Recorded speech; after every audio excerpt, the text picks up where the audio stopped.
A former and now jailed Malaysian Prime Minister Najib Razak has been granted a discharge not amounting to an acquittal on money laundering charges. The long-running case involved a former unit of the scandal-tainted state fund 1MDB.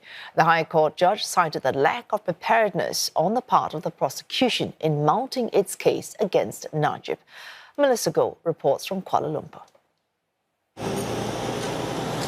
Now, after 6 years and more than 10 postponements sought by the prosecution, the High Court judge has had enough of the indefinite delay.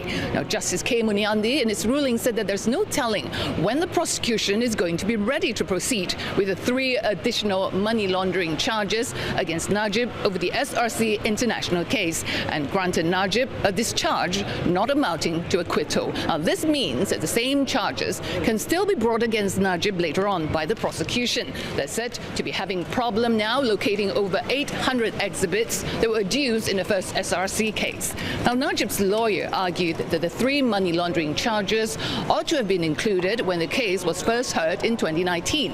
Now, Najib was convicted of all the 7 criminal breach of trust and money laundering charges involving former subsidiary of 1MDB and sentenced to 12 years imprisonment in the first SRC case. Now, that sentence was later halved by the previous king, who chaired the Pardons Board in January last year, just before his tenure expired. Now, outside the court complex, Najib's lawyer, Muhammad Shafi Abdullah, said his client is relieved.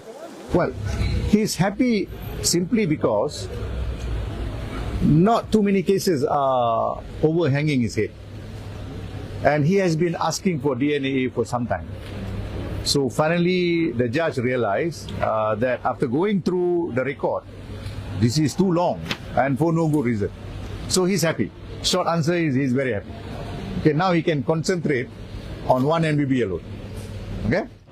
Although Najib and former 1MDB CEO Arukanda have been acquitted of audit tampering case and the IPIC case was discharged last year, Najib, who's been in prison since year 2022, is still battling 25 criminal charges over 1MDB, involving a much bigger amount. Now, that verdict is expected for year-end. Now, meanwhile, Najib is still trying to serve out the rest of his jail sentence back home. Now, the federal court is hearing his house arrest plea early next month.